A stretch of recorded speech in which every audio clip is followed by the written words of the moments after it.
Now, from the Pope John Paul II Cultural Center in Washington, D.C., Raymond Arroyo. Good evening. Great to see you all. Glad you could make it. Welcome to the World Over Live. We've lots to share with you tonight. This audience is more excited than Helen Thomas on an all-expense-paid trip to Krakow. We've got quite a show for you this evening. We'll examine the evidence for Shakespeare's Catholicism with author Joseph Pearce. His latest book, Through Shakespeare's Eyes, is a fascinating exploration of some of the bard's great works. Don't miss that. And we'll also discuss the continuing menace of radical jihad and last week's murder of a Catholic bishop in Turkey with Dr. Walid Phares of the Foundation for Defense of Democracies. And this is your show. So if you have a comment or a question, maybe you just don't buy that Shakespeare was Catholic, email and call us now. The number is 1-800-221-9460 in the U.S. or internationally, 205-271-2980, or drop us an email, worldover@awtn.com. Now here's the brief. News from the world over this week.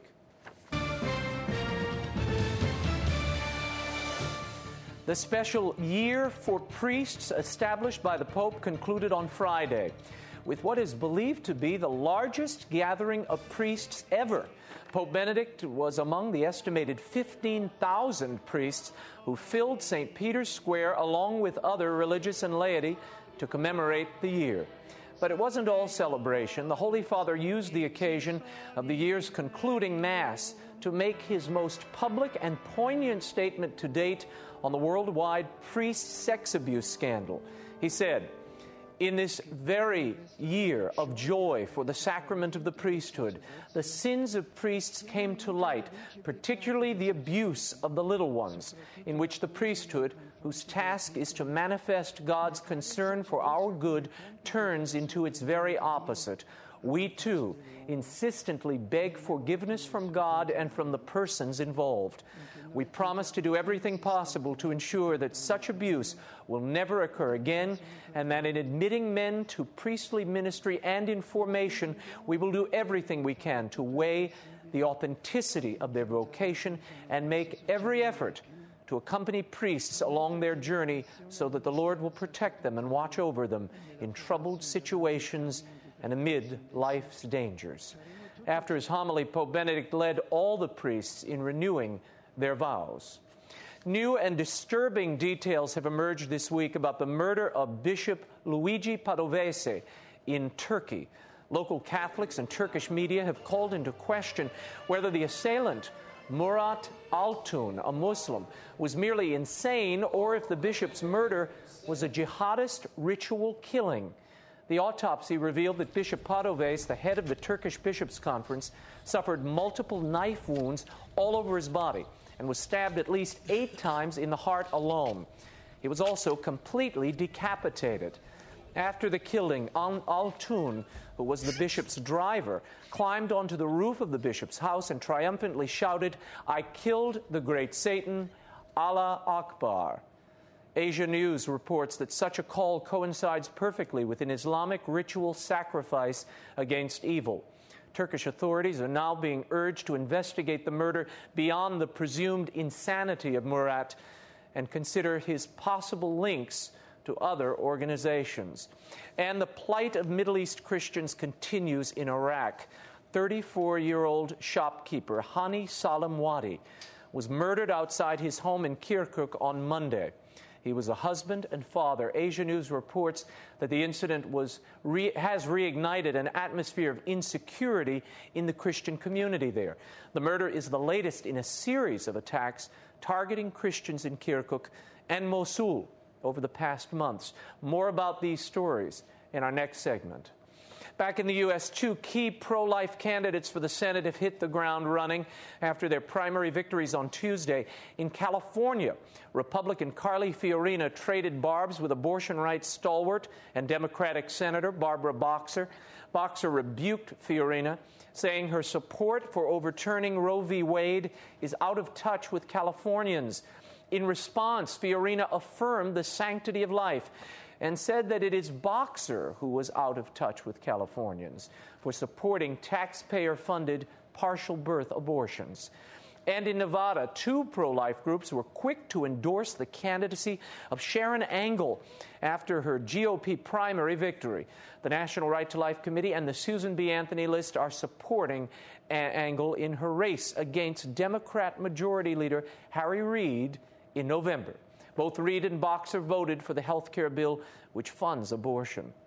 And the leadership of the worldwide Anglican Communion has suspended representatives of the U.S. Episcopal Church from participating in ecumenical dialogues. The disciplinary action comes after the Episcopal Diocese of Los Angeles ordained openly lesbian Mary Glasspool as a bishop in defiance of a Canterbury moratorium on such ordinations. In May, the Archbishop of Canterbury, Dr. Rowan Williams, had suggested taking the action against Anglican provinces that violated the moratorium. The moratorium was implemented after the openly gay Jean Robinson was ordained an Episcopal bishop in 2004. Staying on Great Britain, on Wednesday, the heir to the British throne, Prince Charles, gave an hour-long lecture at Oxford University titled Islam and the Environment. In it, he spoke of the need for greater cooperation, or rather greater population control, and hailed the success of family planning services.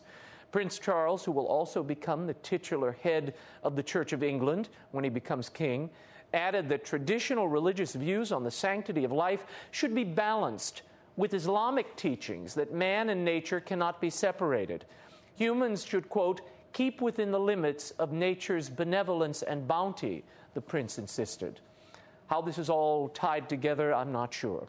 Oxford's best and brightest didn't seem to be following along either, as many dozed during his lecture. And a foot soldier in the Cold War fight against communism was beatified this weekend. Poland's Father Jerzy Pilusko was a tireless supporter of freedom and human dignity. His opposition to the communist regime during the 1980s led to his martyrdom. Father Popoluszko was the chaplain for Lech Walensa's Solidarity movement. He was eventually abducted and killed by undercover police as his popular homilies threatened Marxist ideology. 140,000, 120 bishops, 1,600 priests, and his 90-year-old mother attended the Beatification Mass. The Pope recently called Father Jerzy a sacrificial minister, and his martyrdom showed special signs of the victory of good over evil. And finally, famed Italian singer Andrea Bocelli stopped performing in the middle of a charity concert for Haiti recently to tell the story of a young, pregnant wife hospitalized for appendicitis. Bocelli said, quote, "The doctors had to apply some ice on her stomach, and when the treatments ended, the doctors suggested that she abort her child. They told her it was the best solution because the baby would be born with some disability. But the young, brave wife decided not to abort, and the child was born. That woman," he continued, "was my mother, and I was the child." He said he hoped the story would encourage many mothers in difficult situations who want to save the life of their baby. You can find that clip in its entirety at RaymondArroyo.com. On the left-hand side, you can click on our Facebook link, and the link is there. When we return, Dr. Walid Phares of the Foundation for Defense of Democracies is here to talk about the rise of radical jihad and recent examples of violence against Christians. The World Over Live continues in a moment. Stay right there.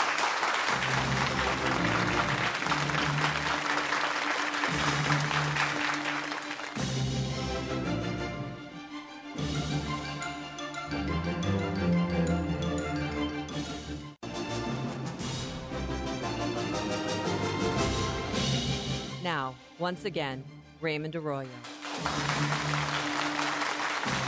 My first guest tonight is well acquainted with fundamentalist Islam and keeps a close watch on it. He's director of the Future Terrorism Project at the Foundation for Defense of Democracies here in Washington, D.C. As an author, he's written extensively on jihad and Islamic extremism. His latest is The Confrontation, Winning the War Against Future Jihad. Would you welcome Dr. Walid Phares? Thank you for coming back. Great to see you. But let's talk about this situation in Turkey, what we saw this past week. What do you make of this murder? I mean, the grotesque nature of it, and the fact that it was a beheading, and that was totally withheld from the press. The beheading, the crying, from the rooftop, all of this was withheld. Why? First of all, this is a pattern of jihadi murder. We've seen other beheadings. The public knows that in Iraq, in the Middle East, and elsewhere. We've seen a similar assassination of Theo van Gogh in Holland. The stabbing and leaving a note, making it into a jihadi ideology. But the most important thing, if you look at the history of what was happening in Turkey, which was supposed to be a secular state, the most that secular embraced state. that religious extremism was Absolutely. to be expelled. What's happening there? That's not the case anymore. Since 2003 and the coming of the AKP Islamic government to Turkey, slowly but surely, we see the rise of what I call the culture of jihadism. Take a look at that. In 2006, Father Andrea was assassinated. 2007, an Armenian-Turkish historian, Hrant Dink, was assassinated. The same year, a Christian publishing house, was destroyed. 3 were assassinated, and now we have the Monsignor.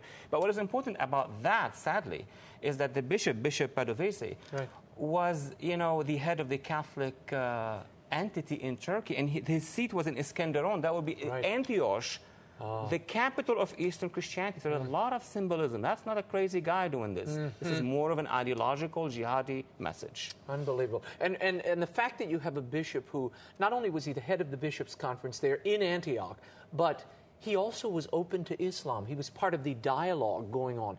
Why him? And are we going to see more of this, and particularly targeting Christians? Well, 3 things here. Number one, why him? Because precisely he is an actor in the interfaith dialogue. The jihadists who perpetrated that and the culture behind them, the ideological culture behind them, is against interfaith dialogue.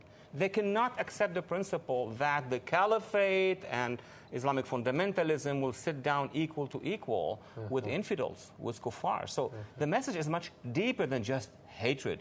It's an ideological message. But again, it's not just in Turkey, Raymond. It's also in the entire It's happening region. everywhere. Yeah. In the reportage of this, and we even reported it last week, the Vatican and all the major news agencies were saying, but this is not religiously or politically motivated, and therefore will in no way impede Islamic dialogue. Your thoughts now on that? They, at least the Vatican side, the Catholic institutions, we know what's happening. When the Pope spoke intellectually about a notion, look what happened after that for months and months after his lecture in Germany. Regensburg. Yes, when anything happened with regard an interreligious incident, you see entire networks moving in the region, mobilized by the Muslim Brotherhood. It's an organization by the Salafists. And now in Turkey, there is the rise of these Islamic fundamentalist organizations, the ones that organize the flotilla going to Gaza, the ones who are mobilizing again in support of the Iranian regime, of the Sudanese regime. There are a lot of things changing now in Turkey. The rise of the jihadist movement is of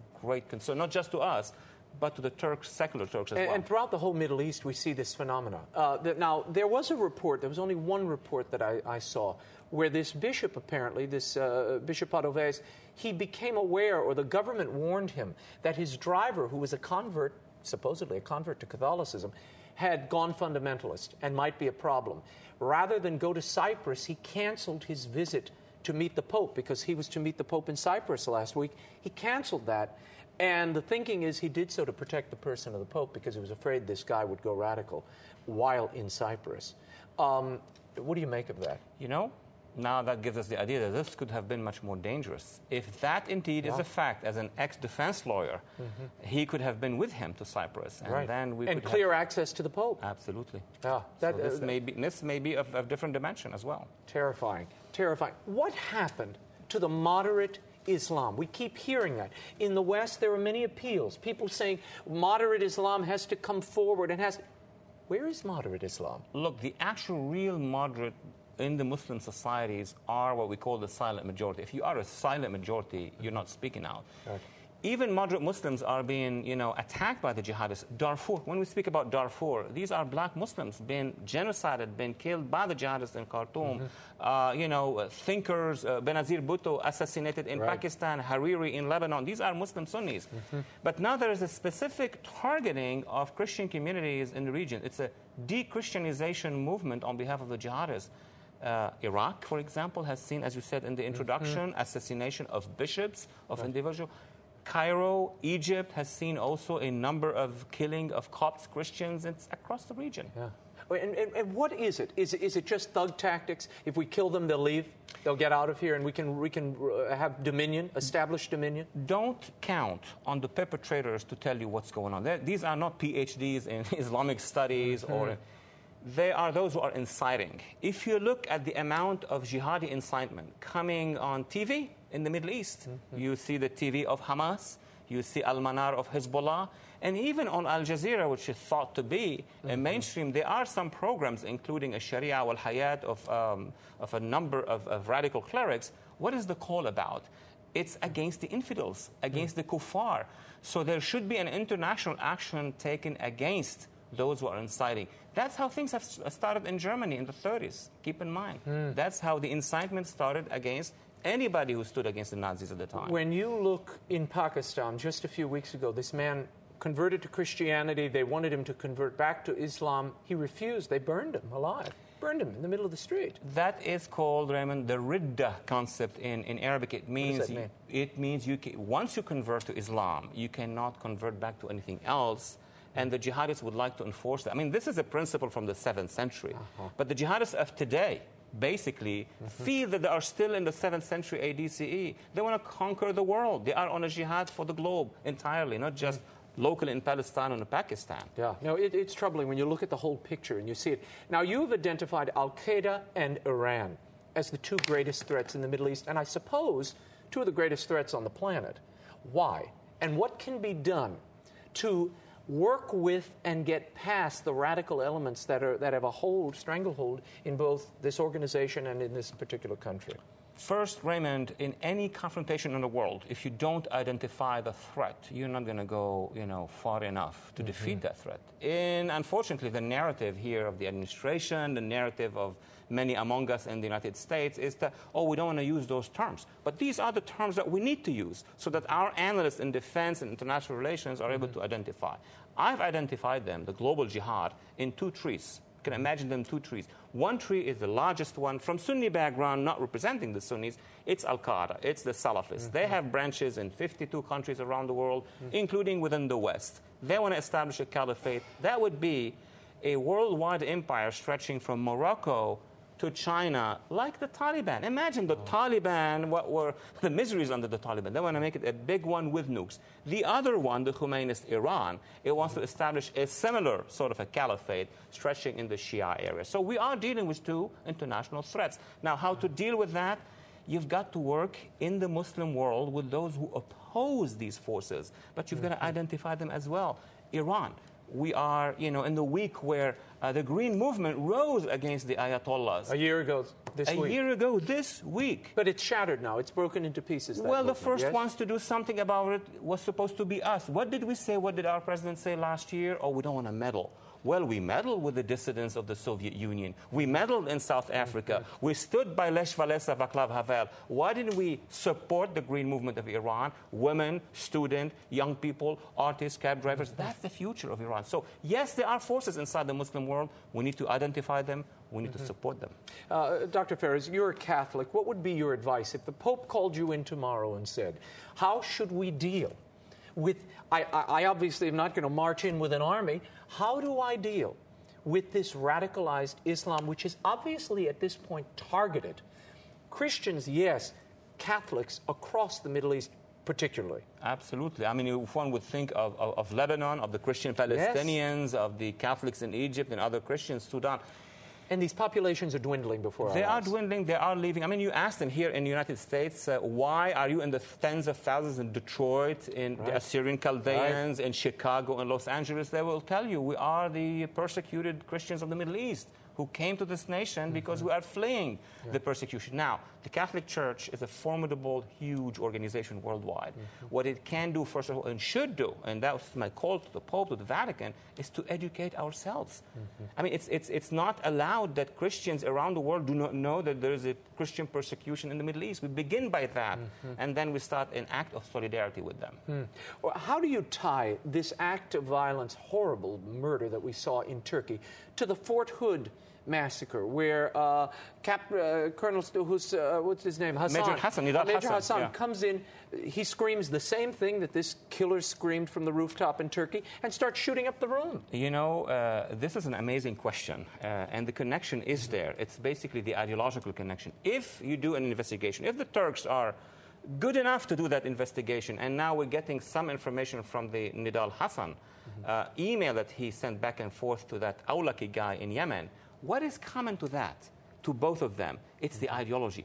Both are looking for jihad and jihadism. Both considers the others, all others, not just Christians and Catholics, Protestants as well, and Muslims who are moderates, as the infidels. And those who are behind them are responsible. The ideologue and those who are inciting them to take action against the infidels. And just to remind people, this isn't something in a distant land. This is something all over Europe. Certainly in the United States, we had the Christmas Day bombing. Yeah. We had the Times Square bomber. Yes. We had the New Jersey jihadists that were captured before they could do anything.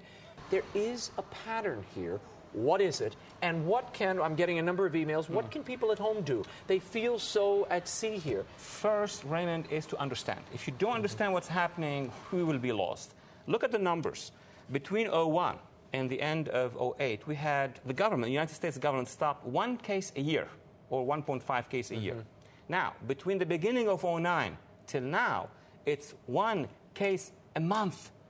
It is mushrooming. The jihadists, homegrown, most of whom are U.S. citizens, many of whom are born in this country. So what's causing this? Who's behind it? Who's sending those emails? Who's recruiting them? That is where the government should go about. It's not just by saying, well, they're frustrated because of foreign policy, they're frustrated because socioeconomics. That is not true. They are all linked with one mothership, which is the ideology of jihadism, as you just announced in the beginning. Wow. And how do you explain the connection between, because I don't think people truly understand this, the connection between the religious aspect and the political aspect in Islam? See, the jihadists of today, it's a contemporary movement that wants to go to the text, theological text, choose verses and say, well, that's how we did it in the 7th century. This was the empire, the caliphate, and then apply it today and say all Muslims today should follow those texts as we can see them. Now, in response to that, what we need to do is to go and see when that is formed. It's not formed when somebody is 19 and 20. When they are kids, from 0 to 7, under mom, from 7 to 14, under a teacher. We need to have the right educational strategies. For example, in Afghanistan, if you allow me to say, we've been there for 9 years. Those who were 10 are today 19. What have we done with the moms and the teachers in Afghanistan? These are our real allies. One quick question from a caller. Dan from Pennsylvania. You're on the World Over Live. What's your question, Dan? Very quickly. Sure. Hi, Raymond. I just wanted to ask your guest tonight about the Islamic cells in the U.S. and how big they are and what kind of a threat there is today and what should our government do about getting rid of them. It's a good question. Well, what can they do? How many of these cells do you think we have out there? How many are we dealing with? Well, the cells are the tip of the iceberg, meaning those who have been radicalized are a very large pool, meaning those who think that they are jihadists and they are on a mission. Those who actually cross the line and become jihadists and terrorists are in the hundreds. But that's pretty big. Remember, 19 men on 9/11 killed 3,000. We're talking about hundreds of the equivalent of Muhammad Atta, Ziad al-Jarrah, who today are among us. All what you have to do, Raymond, count the cells that we have stopped. North Carolina, New York, Florida, Illinois, they are already in the hundreds among us. Unbelievable. Unbelievable. I thank you so much for coming on, Dr. Phares. Please come back and keep us informed of this. This is it's a terrifying chapter in our global history, but the frequency here in the United States and in Europe truly is troubling. Thank you for keeping your eyes on it. For more information on Dr. Phares' work, visit defenddemocracy.org, defenddemocracy.org. When we return, we'll take a look at Shakespeare with author and Ave Maria University professor Joseph Pearce. Was Shakespeare Catholic, and is there evidence? The World Over Live continues in a moment.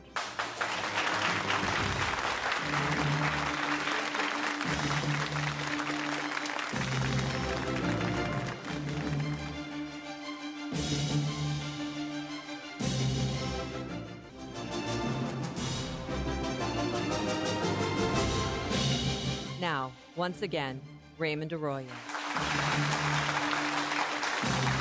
Welcome back to The World Over Live.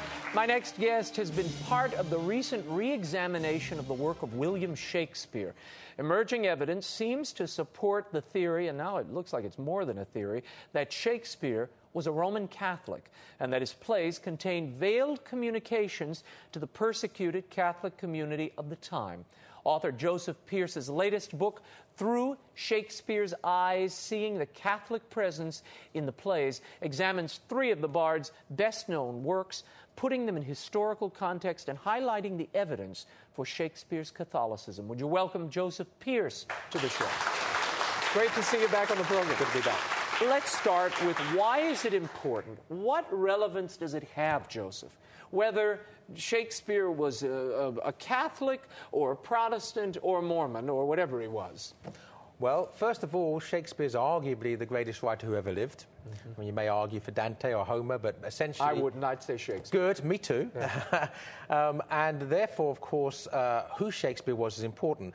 Not least because every work of literature is an incarnation of the personhood of the author.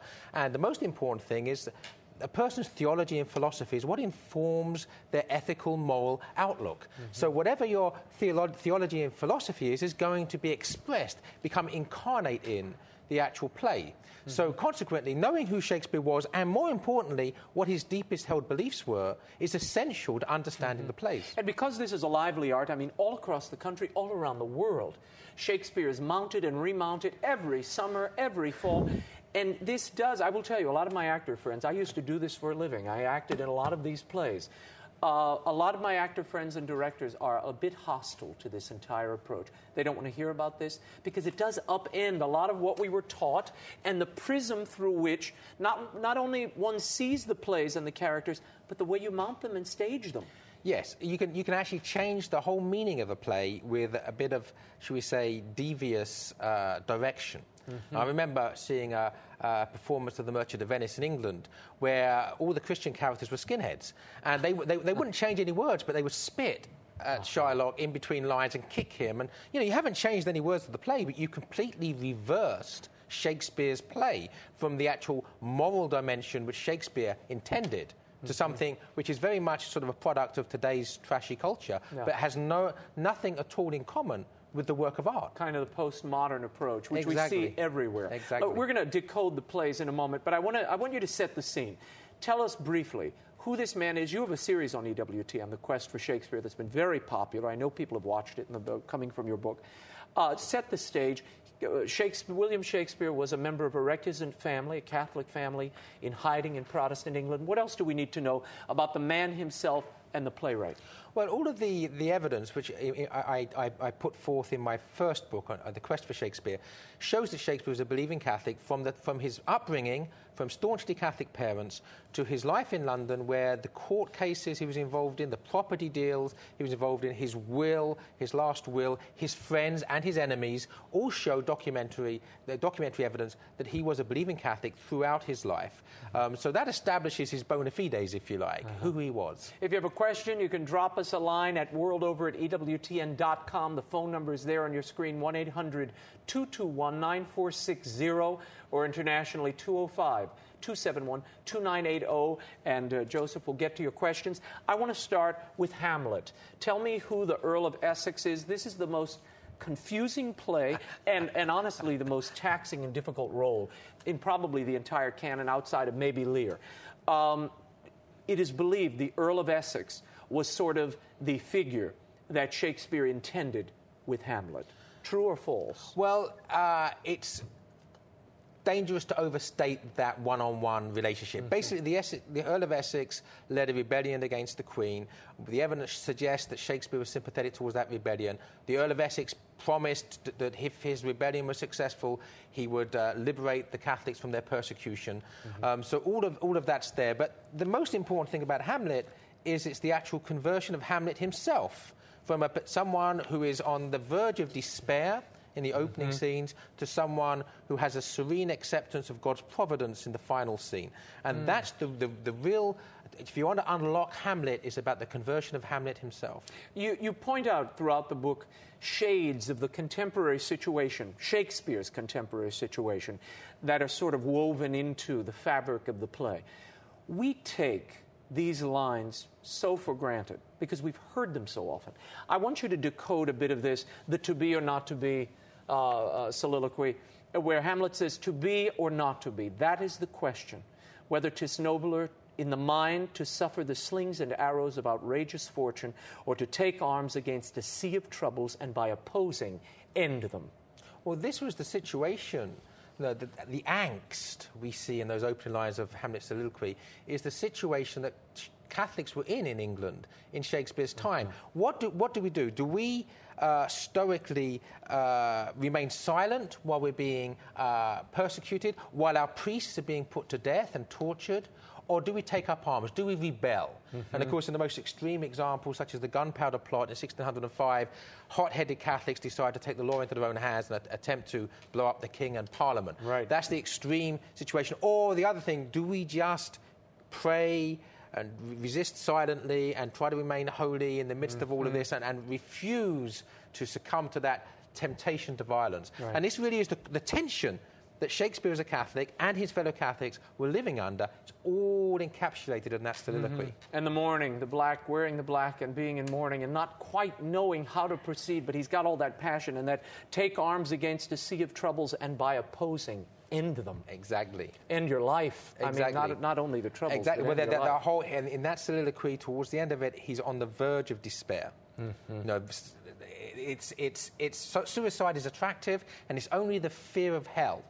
So again, it's the Christianity. Right. It's the fear of hell that stays his hand. And it's not only Christianity in the Protestant conception, but this is probably one of the greatest evidences of the Catholicism of Shakespeare bleeding through, particularly this bite. Now, this is a scene from the very first act where the ghost, Hamlet's father's ghost, visits him. Take a look at this and listen closely to the lines of the ghost. I am thy father's spirit, doomed for a certain term to walk the night. And for the day, confined to fasting fires till the foul crimes done in my days of nature are burnt and purged away. But that I am forbid to tell the secrets of my prison house, I could a tale unfold whose lightest word would harrow up thy soul. Freeze thy young blood. Make thy two eyes like stars start from their spheres. The knotted and combined locks to part in each particular hair to stand on end like quills upon the fretful porpentine.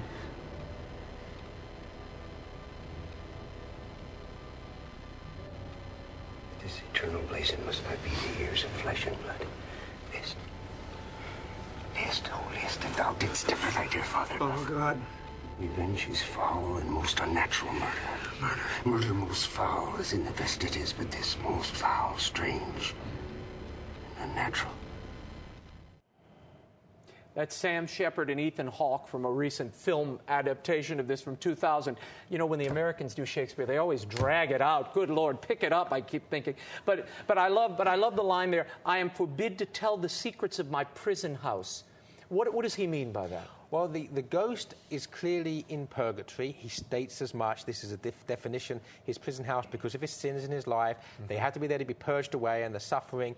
The ghost is from purgatory. Now, this is very interesting, because if the ghost is from purgatory, then he has more of the vision of the truth of things, because he has the eternal vision. He's seeing things from eternity, not from time where we only know our own thoughts. He sees the whole picture. Yeah, but the ghost is encouraging the kid to off his father, off the stepfather. Absolutely. The usurper to the throne. The ghost, what's happened is he's been murdered, and by a usurper, the murderer has got away scot-free, No one's going to catch him. He's got away with this act of treachery and this act of homicide.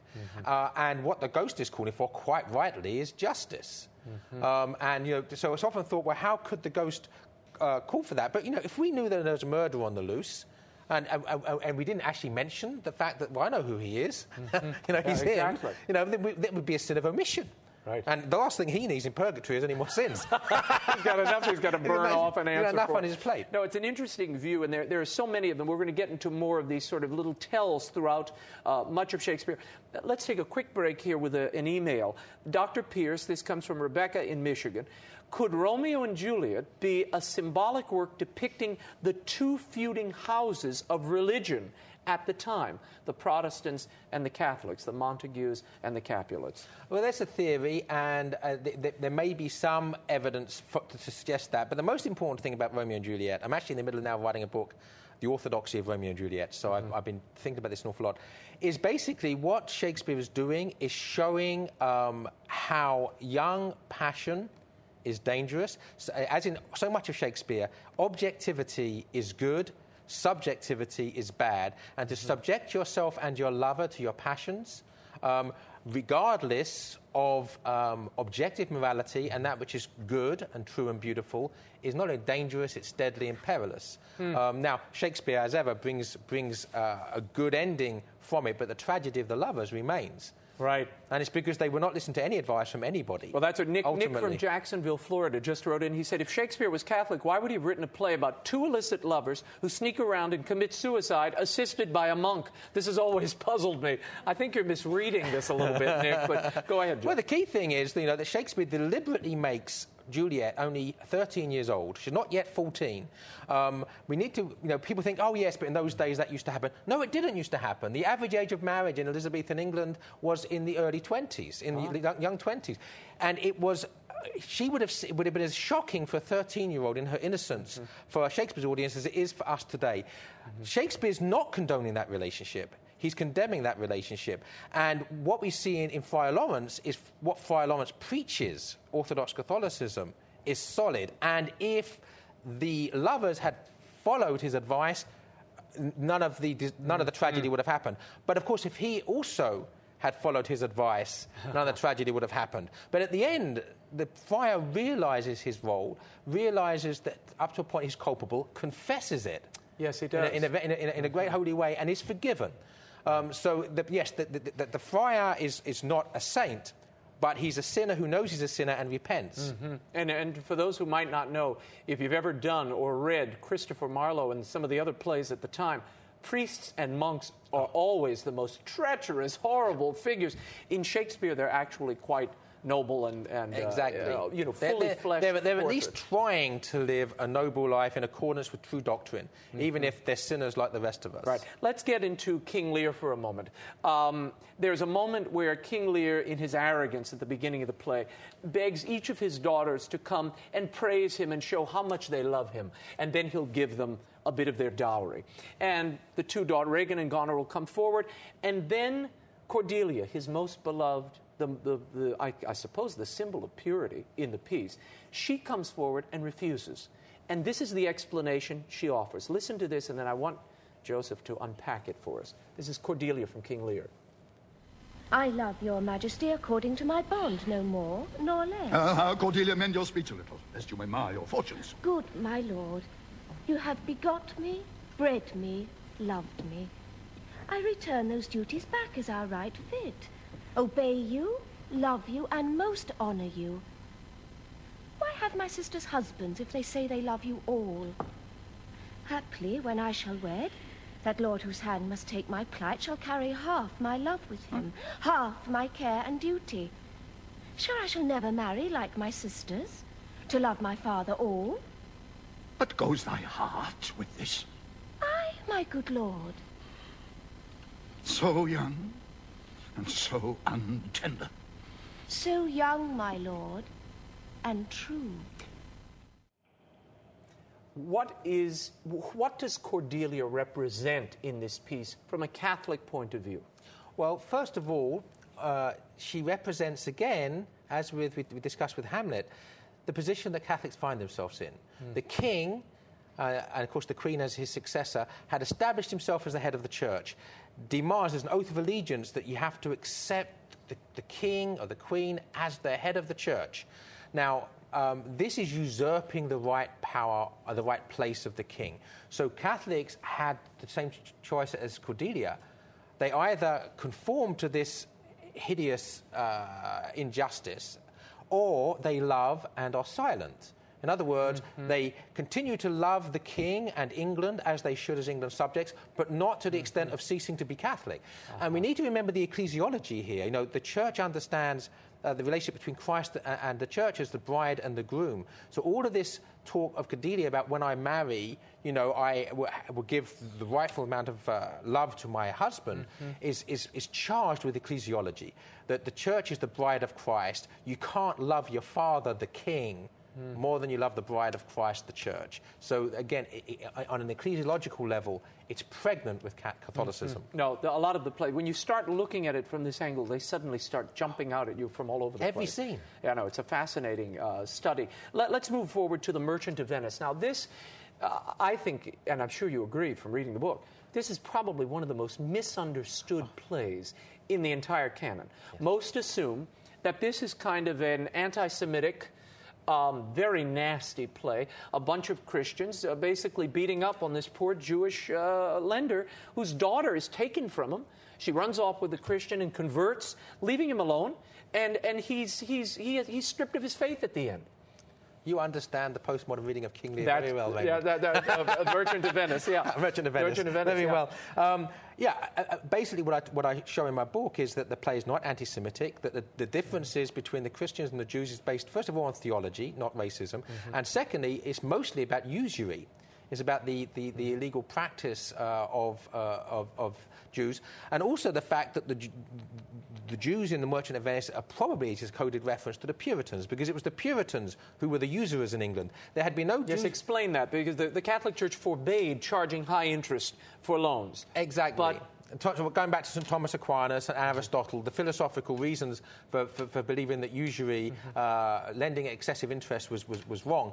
Now, there hadn't been any Jews in England in Shakespeare's time for 300 years. They'd been expelled by King Edward I in 1280. So Shakespeare would have known no Jews, presumably. But the Puritans, on the other hand, Calvin had decided that usury was okay. So the Calvinists in England, the Puritans, had broken ranks with this Christian tradition of not allowing usurious interest and were money lending and becoming business. So So consequently, many scholars, Father Millwood and others, have suggested that really, you know, the Jew is the label, because again, we must remember Shakespeare. No playwright in England was allowed to talk about contemporary religious controversy or politics. So if you want to address those issues, you have to shroud it in something else. So you talk about a Jew when you mean a Calvinist. Yeah. And of course, there are no Jews in England, but there's lots of Calvinist money lenders. To Shakespeare's contemporaries, it would have been unmistakable. For anybody, I'm getting a lot of emails, people saying, recommending your books and other books. And my personal recommendation would be, Joe has two books. This one, Through Shakespeare's Eyes. There's also The Quest for Shakespeare, which was his first book. And there's Claire Asquith's book, The Shadow Play.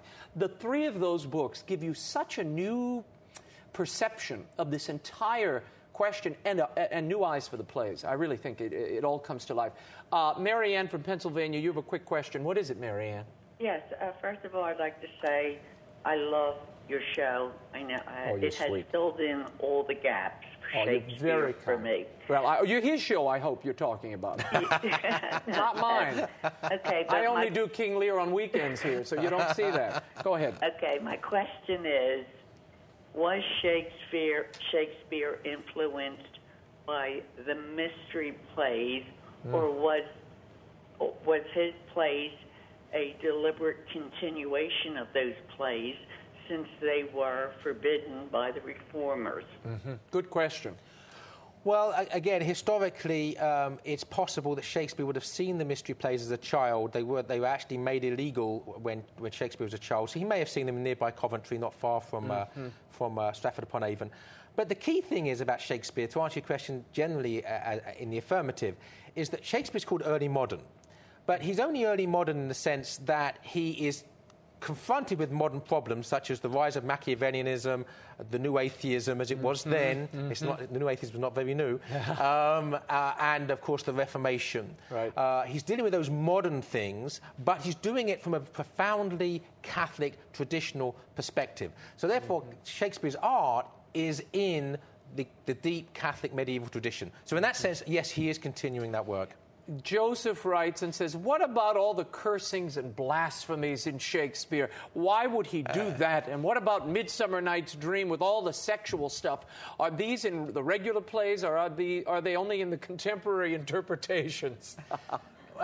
Go ahead. Well, I suppose I would say in the general sense that the Elizabethan English were comfortable with their bodies, much in the way that John Paul II is comfortable in the understanding of the human body and sexuality in his theology of the body. And there's nothing... Shakespeare always condemns sexual sin. He always condemns fornication and adultery.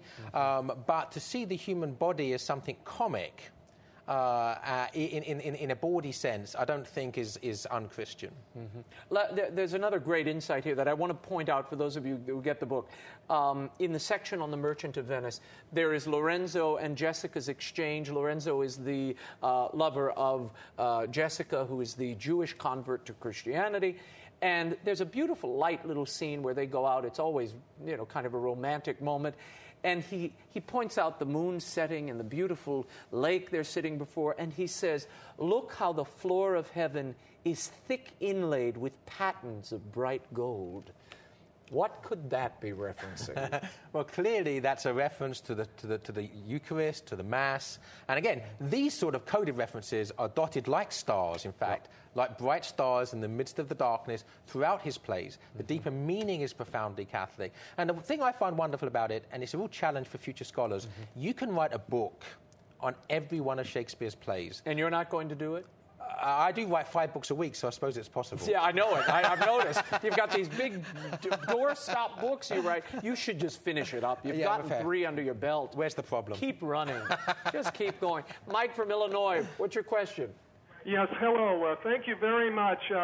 Praise God for Eternal Word Television Network. It's very kind of you. And go ahead. What's your question? We're all so thankful for all that good Catholic literature, and the world needs to hear so much more of it. I'm asking you concerning the sonnets of William Shakespeare. They seem to be on the risque side. How do we reconcile that with Shakespeare as a Catholic? Okay, we've got a real Puritan group watching this show tonight. Everybody's a little hung up. Well, it's a sensate. We're a sensate faith, a sensate people. I mean, we've got bodies under these suits. Go ahead. I wonder how many people would... You compare the sonnets of Shakespeare with the Song of Solomon from the Old Testament. It's no more erotic than Scripture in that sense. As regards to Catholicism in the sonnets, I mean, the best-known one is the reference of the bare ruined choirs where late the sweet bird sang, which is clearly a reference to the choirs of the ruined monasteries in England, where the sweet birds, of course, are the monks and the religious. So we know that's one of the most overtly Catholic outpourings of anything Shakespeare ever wrote is in one of his sonnets. Also in the book, you touch on Portia, who is such a light in the middle of the Merchant of Venice. Tell us what the name itself means and the shades you see in that character. Well, Portia is from the Latin porta, which means gate. She really is the gate to heaven. Belmont means the beautiful mountain. There's two viewpoints given in the Merchant of Venice.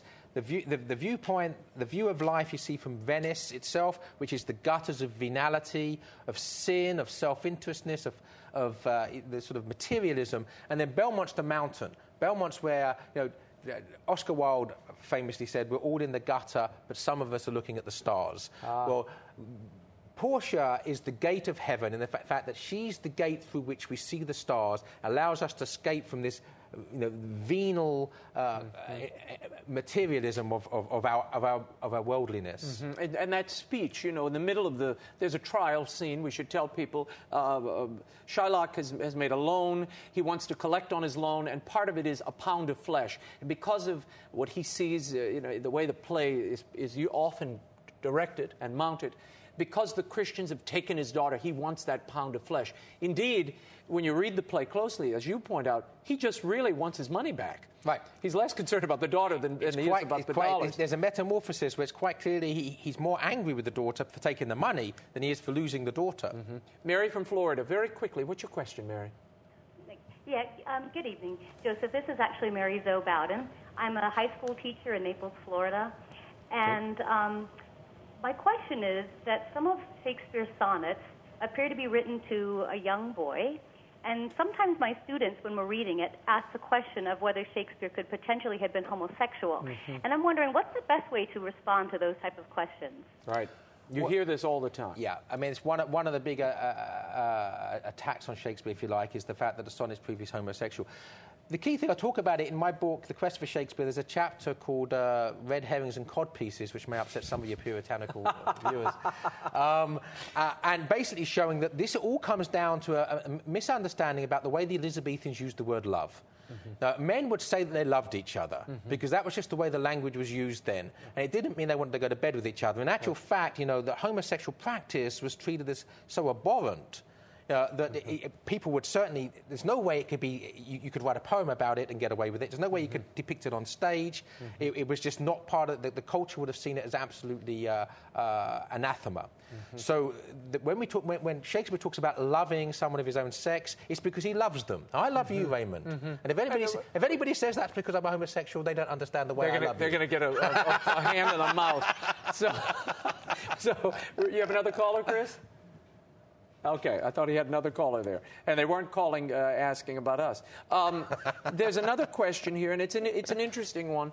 And they say, tell us a bit more about what it was like for Shakespeare to grow up in this period of England as a Catholic. We really don't know much about his life. I mean, about the stuff of his life. We actually know more about his Catholicism than anything else. That's the thing that's really, that you have the testament in the thatched roof in Stratford and that sort of thing. But aside from that, we don't know a whole lot. Well, the key thing is, of course, we're talking about outlaws. That to be a Catholic in England was to be an outlaw. Now, you don't leave a paper trail behind you. If you're going to see your local priest and go to confession, or you go to Mass, you're not writing to people, telling them, because it gets into the wrong hands. The Mass is raided. The priest is hauled off and tortured and put to death. People are put in prison and fined. I mean, so obviously what you find is that you're living a life where you are living your public life and you're living your private life, which is practicing your faith underground. Very similar, in fact, to what Catholics had to do in the communist world or under the Nazis. We have one very quick call we're going to squeeze in. Go ahead, caller. You're on the World Over Live. What's your question? Joseph, this is an issue I took up with you once via email, the matter of Shakespeare in Psalm 46. Okay. Do you remember I mentioned that one to you? Well, explain it to us quickly, caller. He emails everybody. Shakespeare is being involved in the translation of the Bible into English. If you look at Psalm 46, the 46th word from the beginning of the text in some translations is shake. The 46th word from the bottom is spear. It's spear, and it supposedly this is in Shakespeare's 46th year of life, and he wished to have his stamp on the translation of the Bible. So did Shakespeare leave a Shakespeare code in the Bible? Yeah, Shakespeare's certainly clever enough to have done that. But I don't actually think that he was involved in the translation of the King James Version of the Bible, and I think that's a coincidence. Very good. Joseph Pearce is co-editor of the literary journal St. Austin's Review, which you can check out at staustinreview.com. The book through St. Austin Review.com. Not Austin's, but Austin Review.